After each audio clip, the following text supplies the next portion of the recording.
नमस्कार। आज की परिचर्चा में आप सभी का स्वागत है। आज के व्याख्यान का विषय है विकास में जेंडर संबंधी मुद्दे। जेंडर का संबंध एक ओर पहचान से है तो दूसरी ओर सामाजिक विकास की प्रक्रिया के तहत स्त्री पुरुष की भूमिका से, जहां मनुष्य और मनुष्य के बीच अंतर किया गया और एक स्त्री और दूसरे को पुरुष कहा गया। किसी भी देश में लैंगिक आधार पर सामाजिक, राजनीतिक, बिजनेस, खेल या किसी भी क्षेत्र में लिंग के आधार पर भेदभाव नहीं होना चाहिए। विकास की बयार तब तक नहीं बह सकती जब तक लैंगिक समानता नहीं है। भारत में लैंगिक असमानता के कई उदाहरण आए दिन देखने को मिल ही जाते हैं, खासतौर पर महिलाओं से जुड़े विषयों में।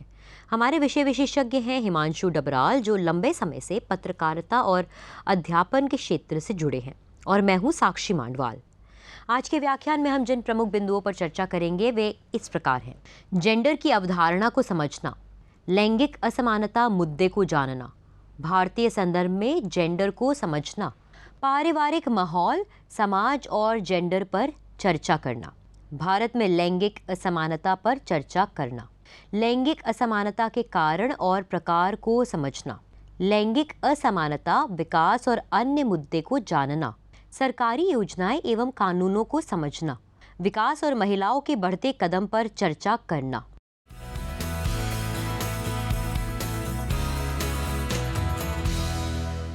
जेंडर शब्द का संबंध प्रारंभ में भाषा में लिंग अर्थात स्त्रीलिंग व पुल्लिंग से रहा है। अन्य भाषाओं में जेंडर विभाजन की इस प्रक्रिया के 3 रूप स्त्रीलिंग, फेमिनिन, पुल्लिंग, मैस्कुलिन और न्यूट्रल जेंडर का प्रयोग मिलता है, तो हिंदी में स्त्रीलिंग व पुल्लिंग केवल 2 रूपों का प्रयोग मिलता है। वहीं वैदिक संस्कृत में देखते हैं तो एक तीसरा लिंग नपुंसक लिंग, उभयलिंगी का प्रयोग भी भाषा में देखा जा सकता है। पश्चिम में तीसरे न्यूट्रल जेंडर विभाजन का आधार स्त्रीत्व व पुरुषत्व के समाज में निर्धारित गुणों से अलग स्वतंत्र पहचान का होना था, तो वहीं संस्कृत में तीसरे लिंग से अभिप्राय स्त्रीत्व व पुरुषत्व के गुणों का साथ होना था, जो आज भी भाषा विज्ञान में देखा जा सकता है। स्त्रीत्व व पुरुषत्व शब्दों के प्रयोग के संदर्भ में अरस्तु ने कहा कि ग्रीक विचारक प्रोतागोरस ने ही भाषा में स्त्रीत्व, फेमिनिन, पुरुषत्व, मैस्कुलिन और न्यूट्रल शब्दों का प्रयोग संज्ञा के वर्गीकरण के संदर्भ में किया। भाषा में जेंडर की यह विभाजन प्रक्रिया व्यवहार मूलक थी, जैसा कि चार्ल्स हॉकेट ने कहा। शब्दों के व्यवहार के आधार पर संज्ञा का वर्गीकृत विभाजन जेंडर है। भाषा के संदर्भ में भले ही जेंडर का प्रयोग शब्दों के व्यवहार मूलक प्रयोग पर आधारित था, लेकिन सामाजिक संदर्भों को भी भाषा से अलग करके नहीं देखा जा सकता। जैसा कि बारबरा जॉनसन का मानना था कि जेंडर स्त्री का सवाल भाषा का सवाल है, क्योंकि भाषा भौतिक रूपों में हस्तक्षेप करती है।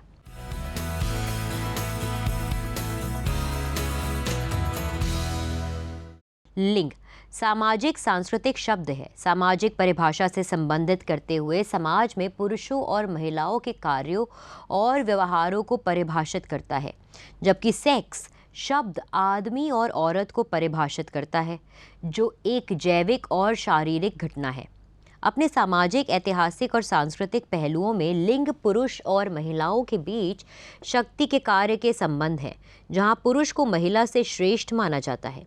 इस तरह लिंग को मानव निर्मित सिद्धांत समझना चाहिए, जबकि सेक्स मानव की प्राकृतिक या जैविक विशेषता है। लिंग असमानता को सामान्य शब्दों में इस तरह परिभाषित किया जा सकता है कि लैंगिक आधार पर महिलाओं के साथ भेदभाव समाज में परंपरागत रूप से महिलाओं को कमजोर जाति वर्ग के रूप में माना जाता है। वह पुरुषों की एक अधीनस्थ स्थिति में होती है। वो घर और समाज दोनों में शोषित, अपमानित, आक्रामित और भेदभाव से पीड़ित होती हैं। महिलाओं के खिलाफ भेदभाव का ये अजीब प्रकार दुनिया में हर जगह प्रचलित है और भारतीय समाज में तो बहुत अधिक है।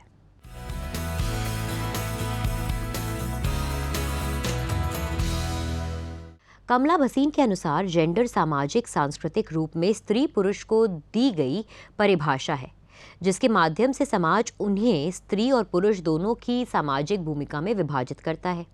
यह समाज की सच्चाई को मापने का एक विश्लेषणात्मक औजार है। मैत्रेय कृष्णराज लिखती हैं, समाज में जितनी भी आर्थिक और राजनीतिक समस्याएं हैं उनका संबंध जेंडर से है। जेंडर लिंग आधारित श्रम का विभाजन है जिसे पितृसत्ता ने सामाजिक अनुशासनों के द्वारा तय किया गया, जिसकी संकल्पना को परिवार और आर्थिक आधार पर खोजना अनिवार्य है।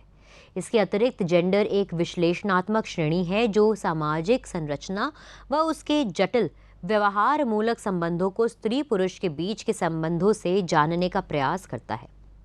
शर्मिला रेगे जेंडर को विचार की प्रक्रिया मानती हैं। साथ ही ऐसा वर्ग है जिसमें कुछ संबंधों को रखा जाए और उनसे निर्मित संबंधों को जाना जा सके।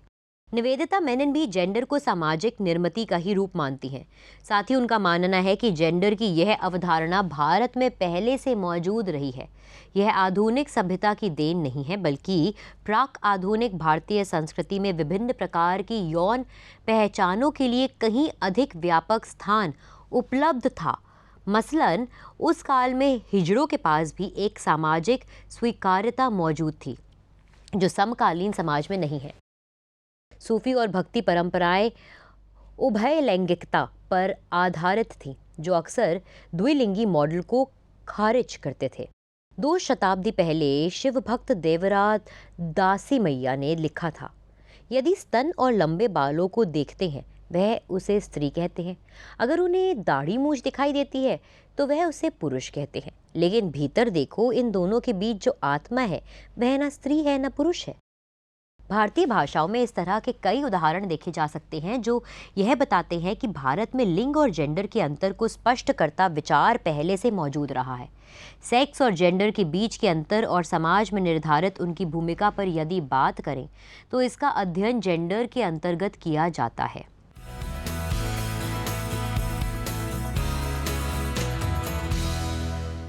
घर बैठो राई जीरा चुनो, सिलाई कढ़ाई करो, सुई में धागा ठीक से पिरो। अरे तेरा हाथ क्यों कांपता है, सीधी बैठो, कुबड़ मत निकालो। इसी तरह शिक्षा में यह भेदभाव, मुझे अपनी बेटियों से कोई नौकरी नहीं करानी है, इन्हें कोई मेम बनाना है, घर में रहे घर का काम सीखें। ऐसे तमाम उदाहरण हमें आए दिन देखने को मिल ही जाते हैं। जूडिथ बटलर ने इसे परफॉर्मिटी अर्थात नाटकीयता कहा, जिसे समाज में अलग अलग रूपों में स्त्री निभाती है, जिसका निर्देशक सत्ता व समाज है जो शारीरिक व मानसिक रूप से उन्हें अपनी आवश्यकता अनुसार निर्देशित करता है, जिनमें उन तमाम गतिविधियों को शामिल किया जा सकता है जो केवल एक स्त्री के लिए समाज द्वारा निर्धारित किए जाते हैं। समाज में इसे देखा जा सकता है जहां आज़ादी, विभाजन और परिवर्तन की तमाम नीतियों के उपरांत आज भी एक महिला की पहली जिम्मेदारी उसका परिवार है। परिवार से इतर कुछ नहीं।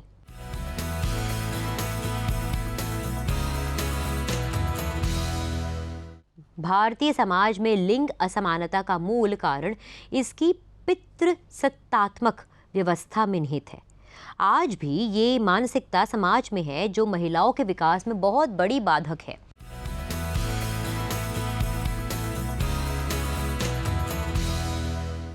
महिलाओं के समाज में निचला स्तर होने के कुछ कारणों में से अत्यधिक गरीबी और शिक्षा की कमी भी है।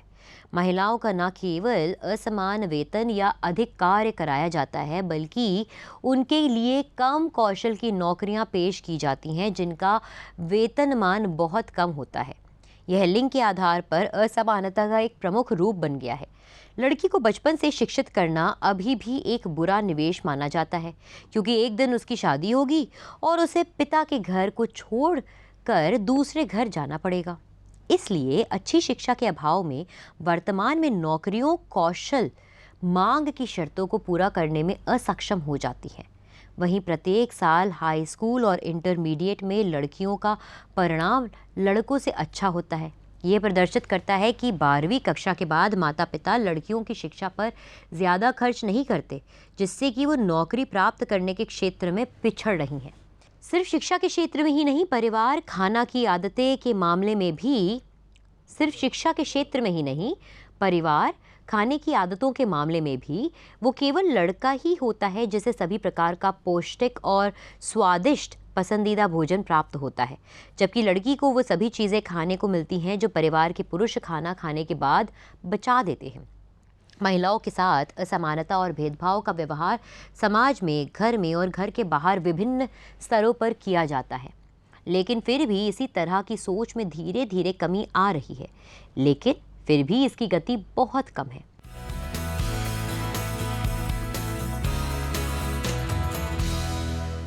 वैश्विक सूचकांक लैंगिक असमानता भारत की विभिन्न वैश्विक लिंग सूचकांकों में खराब रैंकिंग को प्रदर्शित करती है। यूएनडीपी की लिंग असमानता सूचकांक 2014 में 152 देशों की सूची में भारत की स्थिति 127वें स्थान पर है। विश्व आर्थिक मंच के वैश्विक लिंग अंतराल सूचकांक 2014 में विश्व के 142 देशों की सूची में भारत 114वें स्थान पर है। यह सूचकांक में 4 प्रमुख क्षेत्रों में लैंगिक अंतर की जांच करता है। पहला, आर्थिक भागीदारी और अवसर। दूसरा, शैक्षिक उपलब्धियां। तीसरा, स्वास्थ्य और जीवन। चौथा, राजनीतिक सशक्तिकरण। इन सभी सूचकांकों के अंतर्गत भारत की स्थिति इस प्रकार है। आर्थिक भागीदारी और अवसर 134, शैक्षिक उपलब्धियां 126, स्वास्थ्य और जीवन प्रत्याशा 141, राजनीतिक सशक्तिकरण 15। ये दोनों वैश्विक सूचकांक लिंग समानता के क्षेत्र में भारत की खेदजनक स्थिति को प्रदर्शित करते हैं। बस केवल राजनीतिक सशक्तिकरण के क्षेत्र में भारत की स्थिति अच्छी है, लेकिन अन्य सूचकांकों में स्थिति बहुत खेदजनक है और इस स्थिति में सुधार करने के लिए बहुत अधिक प्रयास करने की ज़रूरत है।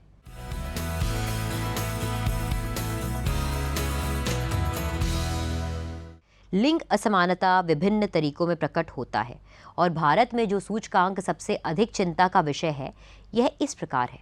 कन्या भ्रूण हत्या, कन्या बाल हत्या, बच्चों का लिंग अनुपात 0 से 6 वर्ग, लगभग 919 लिंग अनुपात 943, महिला साक्षरता 46%, मातृ मृत्यु दर 1 लाख जीवित जन्मों प्रति 178 लोगों की मृत्यु। ये सभी महत्वपूर्ण सूचकांक में से कुछ सूचकांक हैं जो देश में महिलाओं की स्थिति को प्रदर्शित करते हैं। 2011 की जनगणना के दौरान एक खतरनाक प्रवृत्ति की सूचना सामने आई कि बाल लिंग अनुपात 0 से 6 साल की आयु वर्ग वाले बच्चों का लिंग अनुपात 919 है, जो पिछली जनगणना 2001 से 8 अंक कम था। ये आंकड़े प्रदर्शित करते हैं कि लिंग परीक्षण के बाद गर्भपातों की संख्या में वृद्धि हुई है। जहां तक पूरे लिंग अनुपात की बात है, 2011 की जनगणना के दौरान ये 943 था, जो 2001 की 933 की तुलना में 10 अंक आगे बढ़ा है, लेकिन ये अभी भी पूरी तरह से महिलाओं के पक्ष में नहीं है। 2011 के अनुसार पुरुषों की 82.14% साक्षरता की तुलना में महिला साक्षरता 65.46% है। ये सारे आंकड़े लिंग समानता और महिलाओं के मूलभूत अधिकारों की ओर से भारत की निराशाजनक स्थिति को प्रदर्शित करते हैं। इसलिए प्रत्येक साल भारतीय सरकार महिलाओं के सशक्तिकरण के लिए विभिन्न योजनाओं और कार्यक्रमों को लागू करती है ताकि इनका लाभ महिलाओं को प्राप्त हो, लेकिन ज़मीनी हकीकत ये है कि इतने कार्यक्रमों के लागू किए जाने के बाद भी महिलाओं की स्थिति में परिवर्तन की रफ्तार धीमी है।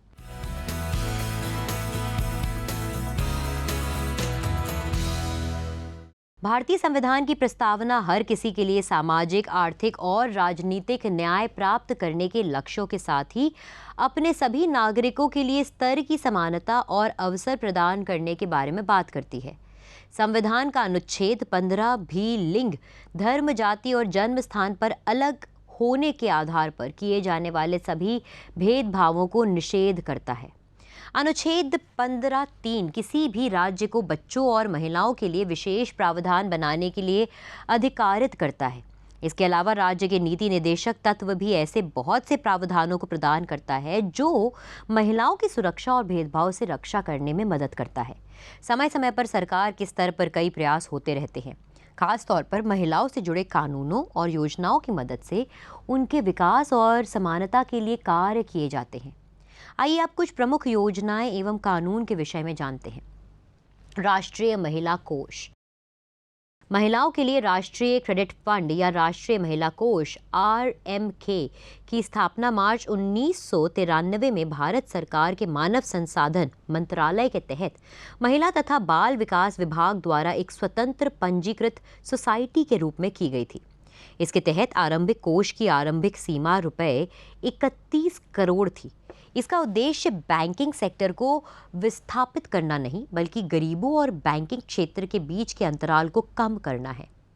लिंग चयन प्रतिषेध अधिनियम 1994, गर्भधारण पूर्व और प्रसव पूर्ण निदान तकनीक लिंग चयन प्रतिषेध अधिनियम 1994 के अंतर्गत गर्भधारण पूर्व या बाद लिंग चयन और जन्म से पहले कन्या भ्रूण हत्या के लिए लिंग परीक्षण करना, इसके लिए सहयोग देना व विज्ञापन करना कानूनी अपराध है, जिसमें 3 से 5 वर्ष तक की जेल व 10,000 से 1 लाख रुपए तक का जुर्माना हो सकता है। बेटी बचाओ बेटी पढ़ाओ योजना महिलाओं एवं बाल विकास मंत्रालय, स्वास्थ्य मंत्रालय और परिवार कल्याण मंत्रालय एवं मानव संसाधन विकास की एक संयुक्त पहल के रूप में समन्वित और अभिसरित प्रयासों के अंतर्गत बालिकाओं को संरक्षण और सशक्त करने के लिए बेटी बचाओ बेटी पढ़ाओ योजना की शुरुआत की गई और जिसे लिंग अनुपात वाले 100 जिलों में प्रारंभ किया गया और जिसे बढ़ाकर कुल 161 जिले कर दिए गए हैं। इस योजना का प्रमुख उद्देश्य इस प्रकार है: पक्षपाती लिंग चुनाव की प्रक्रिया का उन्मूलन, बालिकाओं का अस्तित्व और सुरक्षा सुनिश्चित करना, बालिकाओं की शिक्षा सुनिश्चित करना। सुकन्या समृद्धि योजना 4 दिसंबर 2014 में सरकार ने छोटी बचत को प्रोत्साहन देने के लिए बालिकाओं की विशेष जमा योजना सुकन्या समृद्धि खाता का शुभ आरंभ किया। 3 दिसंबर 2014 को सुकन्या समृद्धि खाता नियम 2014 को भारत के राजपत्र में प्रकाशित किया गया। सुकन्या समृद्धि खाता बालिका के माता पिता या संरक्षक द्वारा बालिका के नाम से उनके जन्म लेने से 10 वर्ष तक की आयु प्राप्त करने तक खोला जा सकेगा। खाता खुलवाने के समय कम से कम 1,000 रुपये और एक वित्त वर्ष में अधिकतम 1.5 लाख रुपये जमा करवाने होते हैं। प्रधानमंत्री सुरक्षित मातृत्व अभियान।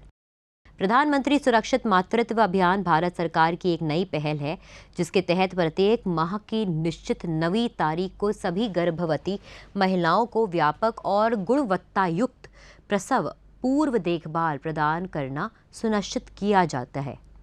इस अभियान के तहत गर्भवती महिलाओं को सरकारी स्वास्थ्य केंद्रों पर उनकी गर्भावस्था के दूसरी और तीसरी तिमाही की अवधि यानी गर्भावस्था के 4 महीने के बाद के दौरान प्रसव पूर्व देखभाल सेवाओं का न्यूनतम पैकेज प्रदान किया जाएगा।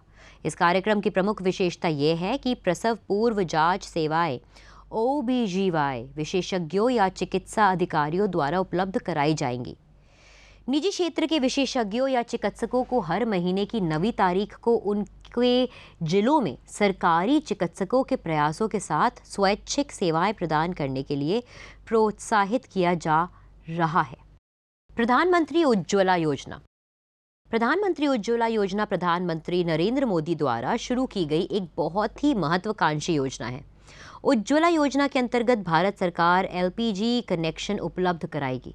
LPG कनेक्शन केवल गरीबी रेखा से नीचे के परिवारों से संबंधित महिलाओं को दिया जाएगा।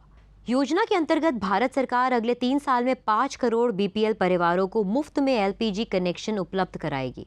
वर्तमान वित्तीय वर्ष 2016-17 में 1.5 करोड़ BPL गरीबी रेखा से नीचे परिवारों को LPG कनेक्शन उपलब्ध कराने का लक्ष्य रखा गया है। योजना के तहत अब तक 1.1 करोड़ से ज़्यादा रसोई गैस कनेक्शन जारी किए जा चुके हैं।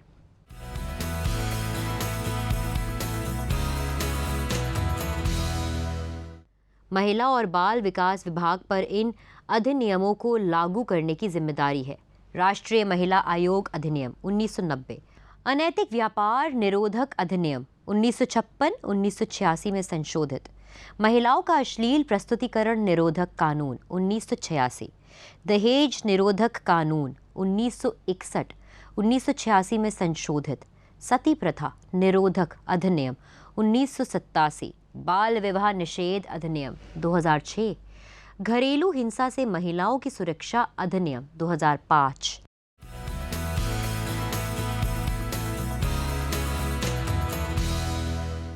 विकास और महिलाओं के बढ़ते कदम। भारतीय महिलाओं ने देश विदेश में बहुत से क्षेत्रों में एक मिसाल कायम की है।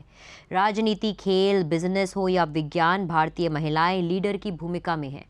महिलाएं विकास में सहभागी बन रही हैं, लेकिन उनके विकास के लिए बहुत प्रयास किए जाने बाकी हैं। फिर भी बहुत से ऐसे उदाहरण हैं जो प्रेरणा स्रोत की तरह हैं। आइए जानते हैं कुछ ऐसी महिलाओं के विषय में जिन्होंने सारे बंधनों को तोड़ अपनी मेहनत और लगन से एक मुकाम हासिल किया। इंदिरा गांधी। इंदिरा गांधी को भारत की प्रथम महिला प्रधानमंत्री होने का गौरव प्राप्त है। इसके अलावा भारत रत्न प्राप्त करने वाली भी यह पहली भारतीय महिला थी। श्रीमती प्रतिभा देवी सिंह पाटिल। श्रीमती प्रतिभा देवी सिंह पाटिल ने देश की प्रथम नागरिक यानी भारत की पहली महिला राष्ट्रपति होने का सम्मान हासिल किया है। श्रीमती मीरा कुमारी। श्रीमती मीरा कुमारी लोकसभा की पहली महिला स्पीकर के रूप में 3 जून 2009 को निर्विरोध चुनी गई थी। दलित समुदाय से ताल्लुक रखने वाली मीरा कुमारी पूर्व उप प्रधानमंत्री बाबू जगजीवन राम की सुपुत्री हैं। जस्टिस एम फातिमा बीवी। जस्टिस एम फातिमा बीवी न सिर्फ भारत बल्कि पूरे एशिया की पहली ऐसी महिला रहीं जिन्होंने सर्वोच्च न्यायालय के न्यायाधीश पद को शोभित किया था। मुस्लिम समाज से इस बड़े ओहदे तक पहुंचने वाली वो पहली महिला थी। सोनिया गांधी। कांग्रेस अध्यक्ष सोनिया गांधी भारतीय राजनीति में काफ़ी प्रभावशाली शख्सियत मानी जाती हैं। राजीव गांधी की मृत्यु के बाद उन्होंने अपनी जिम्मेदारियों को बखूबी निभाया। रीता फारिया। रीता फारिया पहली ऐसी भारतीय महिला हैं जिन्होंने वर्ष 1966 में मिस वर्ल्ड टाइटल अपने नाम किया था। द्रौपदी मुर्मू। द्रौपदी मुर्मू भारतीय राजनीतिज्ञ और झारखंड की राज्यपाल हैं। वो झारखंड की प्रथम महिला राज्यपाल हैं। वो देश की पहली उड़िया और आदिवासी महिला राज्यपाल हैं। किरण बेदी। इस नाम से कौन वाकिफ नहीं होगा। किरण बेदी भारत की पहली महिला IPS अफसर रही हैं। वर्तमान में किरण बेदी पुदुचेरी की उपराज्यपाल हैं। कल्पना चावला। हालांकि कल्पना चावला का संबंध भारत से ज़्यादा विदेश से रहा है, लेकिन फिर भी उन्हें भारत की बेटी माना तो जाता ही है। ये पहली ऐसी भारतीय महिला रहीं जिन्होंने अंतरिक्ष पर अपना कदम रखा था। सुनीता विलियम्स। सुनीता अमेरिकी अंतरिक्ष एजेंसी नासा के माध्यम से अंतरिक्ष में जाने वाली भारतीय मूल की दूसरी महिला हैं।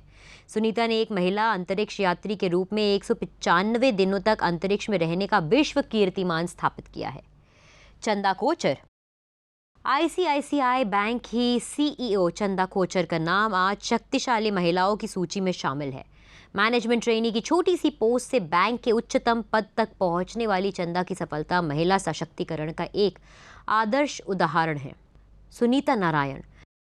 भारत की प्रसिद्ध पर्यावरणविद सुनीता नारायण सन 1982 से विज्ञान एवं पर्यावरण केंद्र से जुड़ी हैं।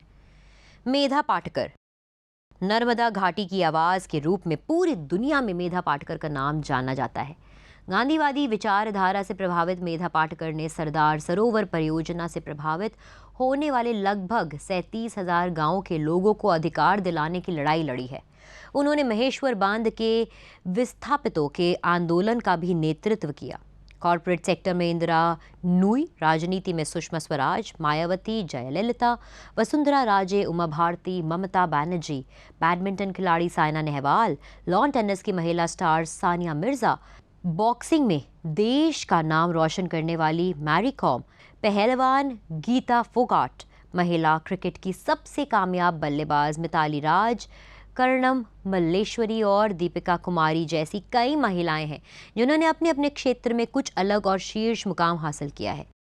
ये सभी महिलाएं बाकी महिलाओं के लिए प्रेरणा स्रोत तो हैं ही, साथ में समाज में महिलाओं के बढ़ते कदमों का भी प्रतिबिंब है।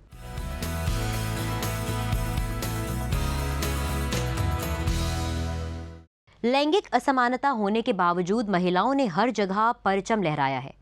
जेंडर की रूढ़िवादी मानसिकता से बाहर निकलकर महिलाओं ने अपना अलग मुकाम हासिल किया है। भले ही महिलाओं के विकास में उनकी भागीदारी की गति धीमी हो, फिर भी महिलाएं किसी भी क्षेत्र में पुरुषों से कम नहीं हैं। लेकिन जब तक महिलाओं की समानता और हर क्षेत्र में भागीदारी सुनिश्चित नहीं की जाती, तब तक सारे प्रयास नाकाफी ही हैं। किसी भी देश में लैंगिक आधार पर किसी भी तरह का भेदभाव जब तक है, तब उस देश के विकास में भी वो बाधक रहेगा। इसलिए लैंगिक असमानता व्यक्ति, समाज और देश के विकास में सबसे बड़ा रोड़ा ही है। परिवर्तन तभी दिखाई देंगे जब समाज में लोगों के मन में पहले से बैठे हुए विचार और रूढ़िवादिता को बदला जाएगा। जब समाज खुद लड़के और लड़कियों में कोई फर्क नहीं करेगा और लड़कियों को कोई बोझ नहीं समझेगा। आज के व्याख्यान में हमने जिन प्रमुख बिंदुओं पर चर्चा की वे इस प्रकार हैं। जेंडर की अवधारणा को समझना, लैंगिक असमानता मुद्दे को जानना, भारतीय संदर्भ में जेंडर को समझना, पारिवारिक माहौल, समाज और जेंडर पर चर्चा करना, भारत में लैंगिक असमानता पर चर्चा करना, लैंगिक असमानता के कारण और प्रकार को समझना, लैंगिक असमानता, विकास और अन्य मुद्दे को जानना, सरकारी योजनाएं एवं कानूनों को समझना, विकास और महिलाओं के बढ़ते कदम पर चर्चा करना।